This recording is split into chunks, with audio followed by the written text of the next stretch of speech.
vérité et la vie. Jésus est la réponse au monde d'aujourd'hui.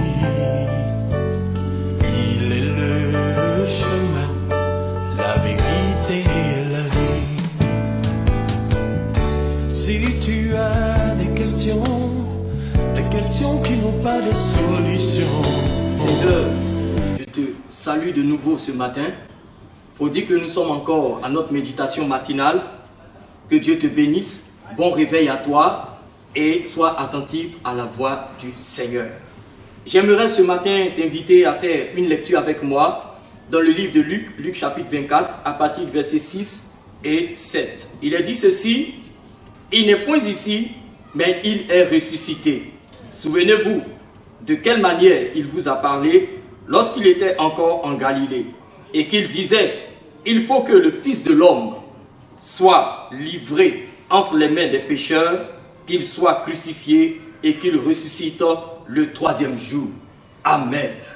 Voici une déclaration d'ange, une déclaration formelle, une déclaration solennelle qui vient ici mettre le clou sur la résurrection du Christ. Nous avons passé un bon moment de fête de Pâques pour chacun dans sa maison et j'aimerais que, à travers cette méditation matinale, nous puissions comprendre une pensée, une notion, surtout la notion de la résurrection. La résurrection de Jésus est pour nous, est pour le chrétien, la force de notre foi, notre conviction, car sans la résurrection, la foi chrétienne serait vaine. Il faut dire qu'à travers le monde entier, il y a beaucoup de courants de pensée, il y a beaucoup de bons principes éthiques, il y a des notions de paradis, il y a aussi des écritures sacrées diverses. Mais seul le christianisme annonce avec énergie un Dieu qui s'est fait homme. Un Dieu qui littéralement a été crucifié et mort pour nous. Et un Dieu qui va connaître un événement jamais connu sur la terre, la résurrection. Oui, ce matin, j'aimerais t'inviter à comprendre cette résurrection. Car les disciples, au temps de Jésus, n'avaient pas compris cette résurrection.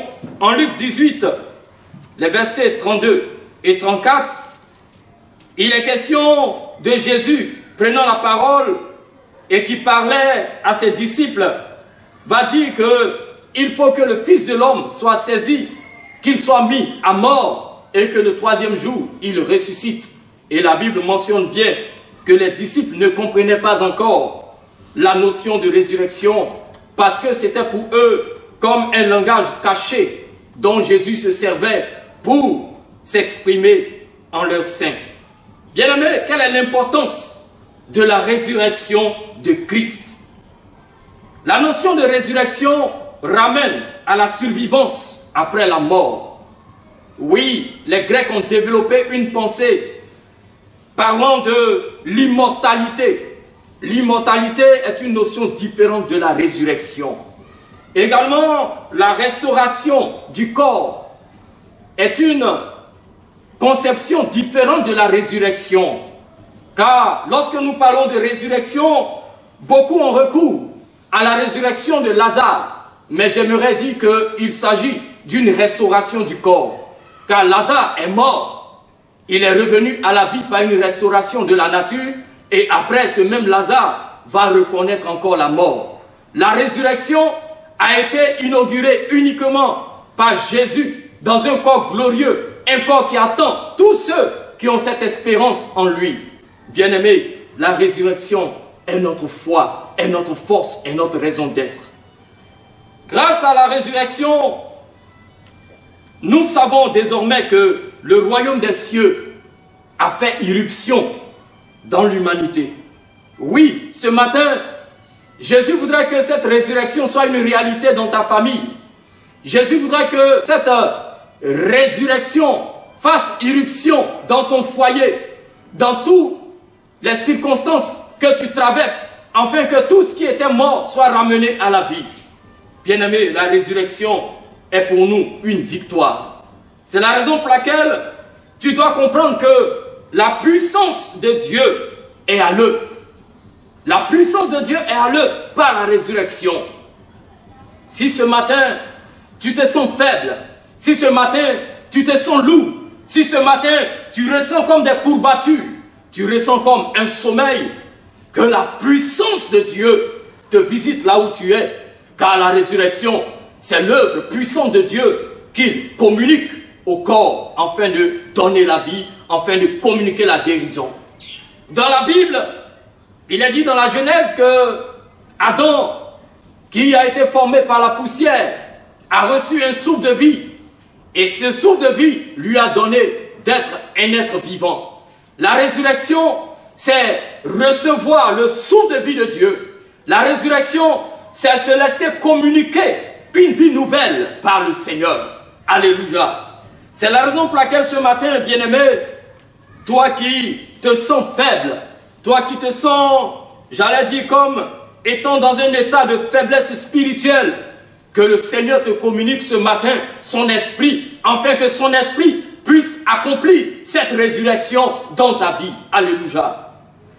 Je prie que l'Esprit, le Saint-Esprit qui a ressuscité le corps de Christ, soit ton partage ce matin, et que par son action, toute ta famille soit saisie par cette résurrection. Deuxièmement, grâce à la résurrection, nous savons que la mort a été vaincue. Alléluia. La mort a été vaincue. Le monde ne court plus à sa tête, mais désormais, tous ceux qui sont en Christ ont la vie éternelle.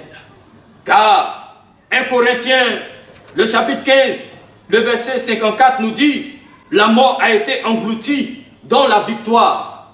Et Paul va s'écrier, ô mort, où est ta victoire? Ô mort, où est ton aiguillon? Paul, comprenant cette résurrection, va déclarer formellement la mort de la mort. Car la mort avait régné un temps, mais désormais, la mort va connaître sa fin par l'engloutissement de son règne, par l'œuvre expiatoire de Christ. Bien-aimé, le Seigneur t'invite donc, en ces temps de crise, que l'esprit de mort qui accompagne cette pandémie soit vaincu par l'autorité de Christ dans ton cœur. C'est la raison pour laquelle saisis-toi de la résurrection de Jésus. Saisis-toi de la victoire que Christ a remportée et déclare formellement la fin de la mort dans ton foyer, dans ta famille, dans tes activités, au nom puissant et invincible de Jésus. Troisièmement, la valeur du témoignage de l'Église dans le monde repose sur la résurrection de Christ. Oui, la résurrection de Christ est pour nous un témoignage fort, un témoignage vivant. Christ, notre victoire, fait de nous, en tant qu'Église, des ambassadeurs de la vie. C'est la raison pour laquelle je prie que cette journée soit pour toi une occasion de répandre la vie autour de toi, de répandre la vie dans ta famille, de répandre la vie dans la vie de tes enfants, de répandre la vie dans tout ce que tu fais, afin que tu sois un ambassadeur de la vie par la résurrection de Christ. La résurrection nous aide à trouver un sens à la vie. Au milieu de bien des tourments, au milieu des grandes souffrances, les souffrances physiques comme souffrances morales, la résurrection nous aide à trouver un sens à la vie. Si ta vie, selon toi, n'a plus de sens, parce que tu te sens confiné, enfermé dans les difficultés, laisse-moi te dire que la résurrection renouvelle l'espérance. Comme le disait un homme de Dieu, la résurrection et l'espérance sont comme le carburant qui nous permet en tant que chrétiens de marcher de victoire en victoire, de ne point rebrousser chemin et de nous bonifier dans la présence du Seigneur. Quoi qu'il puisse nous arriver, bien-aimés, durant notre marche dans le Seigneur, soyons toujours animés de savoir que Dieu est venu un jour, il est mort, il est ressuscité et désormais il est glorifié auprès du Père. Et c'est cette gloire, cette espérance qui attend tout enfant de Dieu. Les disciples en direction d'Emmaüs avaient eux aussi perdu le sens du discipolat, mais la résurrection de Christ, l'apparition et la révélation de Christ leur a redonné goût à la vie, au point qu'ils ont rebroussé chemin et sont revenus rencontrer les autres disciples en disant que nous avons rencontré le Seigneur. Bien-aimés, la résurrection redonne espoir à tout ce qui était perdu, à tout ce qui était désespérant. Que le Seigneur ce matin te fortifie et que sa joie te soit communiquée par l'espérance qu'il te donne à la résurrection en Christ. Alléluia. Peut-être que tu as perdu quelqu'un de cher. Peut-être que tu t'es séparé de ce qui te coûte cher. Mais laisse-moi te dire que le Seigneur, celui-là qui restaure ce qui est perdu, il redonne vie à ce qui est mort. Et c'est la raison pour laquelle, en tant qu'enfant de Dieu, en tant que chrétien, nous avons une espérance glorieuse. La résurrection en Christ.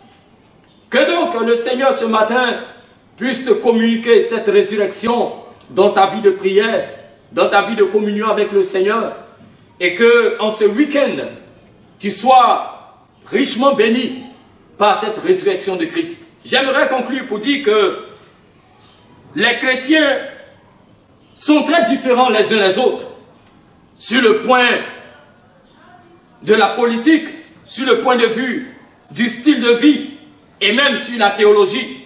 Cependant, une conviction essentielle unit et inspire tous les chrétiens sincères. Jésus-Christ est ressuscité. Et Christ, notre résurrection, est notre victoire. Que le Seigneur donc te bénisse ce matin. J'aimerais t'inviter donc à prier avec moi, afin que ce matin, l'Esprit qui a rendu à la vie le Christ mort puisse te communiquer une vie ce matin. Seigneur Dieu de grâce, nous te bénissons. Ta parole est la vérité. Ta parole nous entraîne sur le terrain de la résurrection. Car Seigneur, par cette résurrection, tu as redonné vie à des ossements desséchés. Seigneur Dieu, ce matin, j'aimerais que tu localises une vie, que tu visites une famille, que tu visites un frère, que tu visites une sœur qui a besoin de ton secours, qui a besoin de ton toucher, afin que tu communiques la vie, la résurrection, Seigneur Dieu, à la vie de prière, la résurrection, Seigneur, à la vie de méditation, la résurrection, Seigneur, à la vie conjugale. Oui, Seigneur, déploie ta grâce dans ces maisons, déploie ta grâce dans ces vies, déploie ta grâce dans la vie de tes enfants et communique ta résurrection, afin que, Père, ton nom puisse tirer gloire. Merci, Seigneur Dieu, de bénir ces instants. Bénis, Seigneur Dieu, tes enfants au nom de Jésus. Amen. Oui, je t'invite donc à nous suivre sur ADEM TV tous les jours de 7h à 7h15. Nous avons des moments de méditation matinale et les soirs, nous avons nos réunions en direct les mardis et les jeudis. Le dimanche, le culte de louange et d'action de grâce en l'honneur de l'Éternel des armées. Suivez-nous, c'est à 8h. Que Dieu vous bénisse. Amen. Jésus est la réponse au monde d'aujourd'hui. Il est le chemin, la vérité et la vie. Jésus est la réponse au monde d'aujourd'hui. Il est le chemin, la vérité et la vie. Si tu as des questions qui n'ont pas de solution, tu te sens découragé, tu ne peux avancer. Souvent, prisonnier de ta vie passée, il revient